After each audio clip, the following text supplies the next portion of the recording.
Good morning, students. In the last topic, we have done all about friction, its effects, and advantage, disadvantage, and methods to remove it or to minimize it. Now, in this topic, it is next topic is uniform circular motion.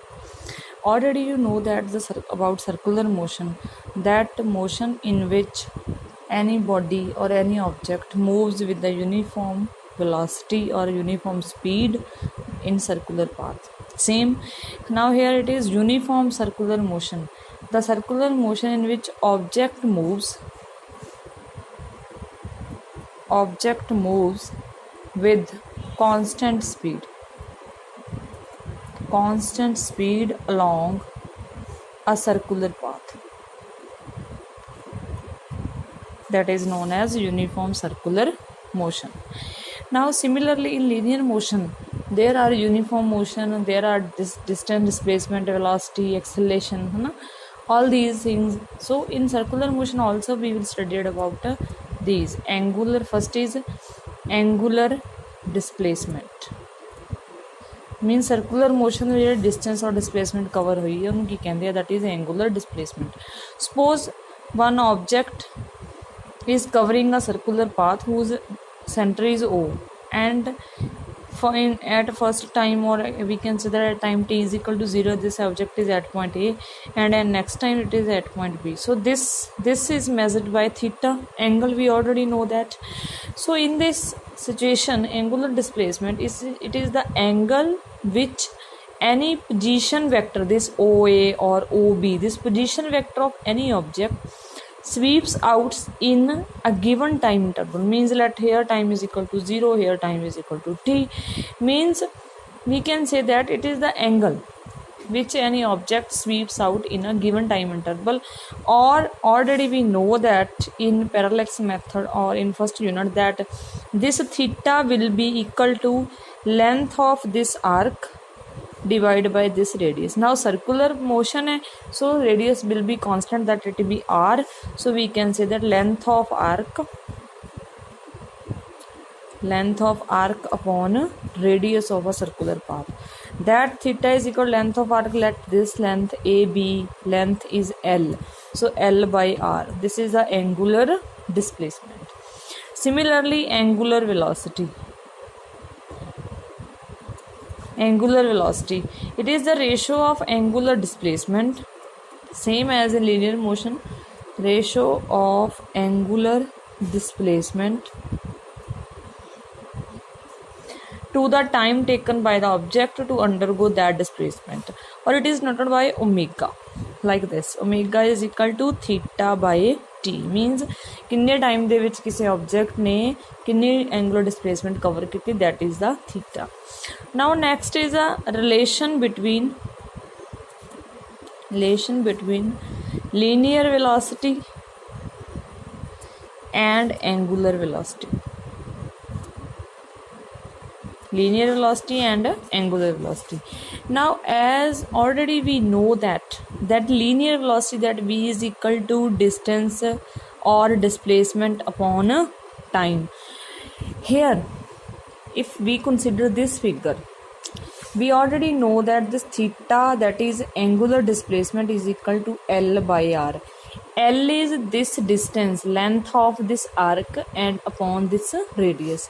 If we modify this, that r theta is equal to L, if we take it as that, means r we have to multiply towards this side, left side, with the theta. Now take derivative or divide both sides with the t. We can say that r theta divided by t is equal to L by t. Clear? Now this r, the radius of the circular path that in a circular motion any object covers, that will be constant, so r will be constant. So this r theta by t is equal to L by r, L by t, sorry, not r, L by t, L by t. Okay. Now this theta by t is angular velocity omega, And this L here, it is a length of the arc, so we can take it as a linear distance from point A to B. So this is distance upon time, that is velocity. So we can say that relation between linear velocity V is equal to R into omega, where omega is a angular velocity. Clear? Next is angular acceleration. Angular acceleration denoted by alpha, like a proportionality sign or alpha. Now same, the ratio of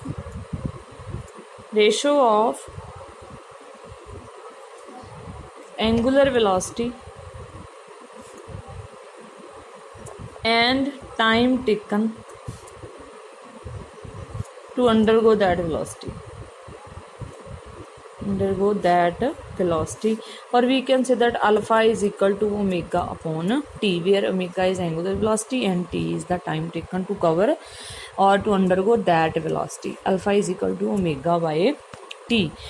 Now we will find the relation between this angular acceleration and linear acceleration, means a relation between alpha and A is acceleration, alpha is angular acceleration. Clear? As we already know that A is equal to dv by dt, the rate of change of velocity. Now we know that it is equal to r omega from this equation. So we will put d by dt of r omega. Now r is a constant because the radius of the circular path always remains a constant. So A is equal to r d by dt of omega. Now d omega by dt is equal to alpha. So A is equal to r alpha. This is a relation between angular acceleration and linear acceleration. Clear?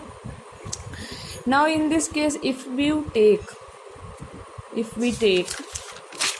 what will be the relation of a centimeter acceleration? If we take omega is a constant term, means angular velocity is a constant. So A is equal to d by dt of r omega. From previous, omega is constant, we can take it as outside. So A is equal to omega dr by dt. Now this dr by dt will be velocity, so omega into v. So A is equal to v as it is, and v is equal to r omega. Already we know that. From here we will put omega is equal to v by r, value of v by r. So v A is equal to v square upon r. So centripetal acceleration is v square upon r. Clear? Now next is dynamics of a circular motion. Dynamics of circular motion means all the terms related to the circular motion. First is centripetal force. Centripetal force, it is the force that is required, any external force that is required to make any object move along a circular path. Means कोई force required to move any object in a circular path with uniform speed.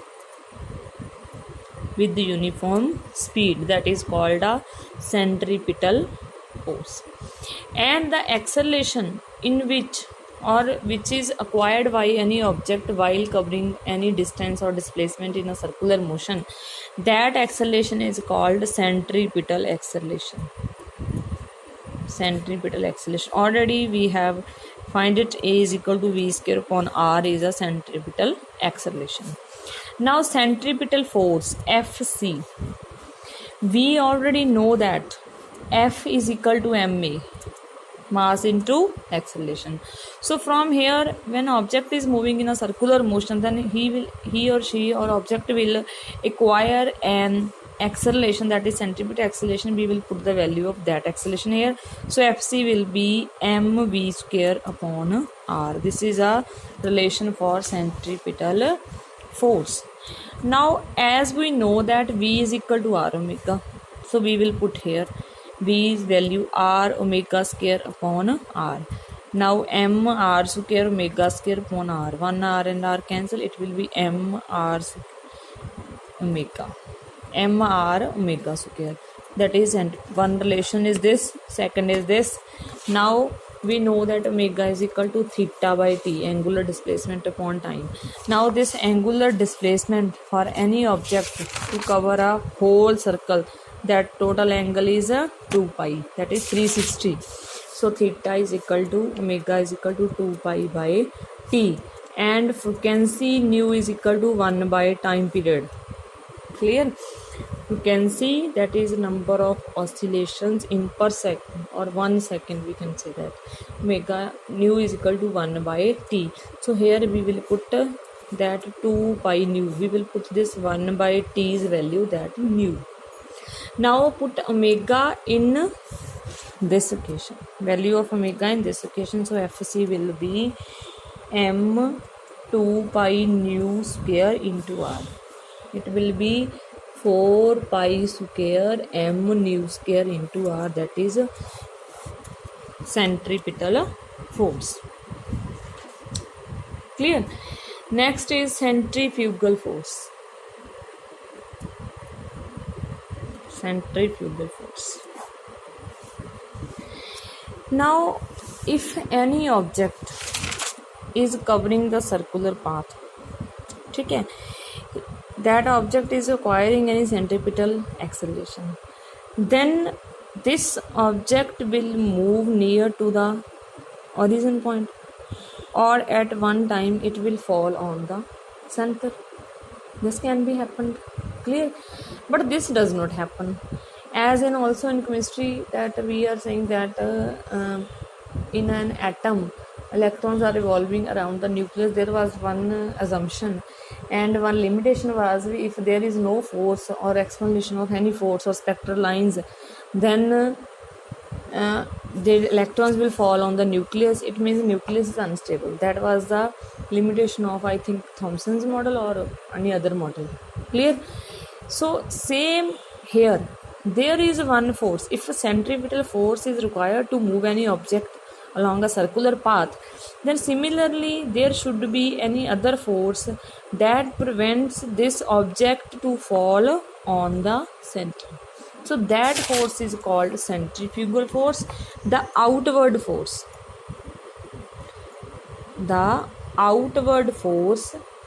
radial force, or we can say the outward radial force, means ਜਿਹੜੀ towards the radius ਲੱਗਦੀ ਹੈ. Outward radial force experienced by an object when object is in circular motion, means ਇਹ origin point ਵੱਲੋਂ ਬਾਹਰ ਵੱਲ ਨੂੰ ਜਿਹੜੀ force ਲੱਗ ਰਹੀ ਹੈ towards the radial force, that is called a centrifugal force. Clear? Up to this you have to do these definitions very carefully and understand the topic. And next topic is very, very important. We will do in our next lecture. Clear?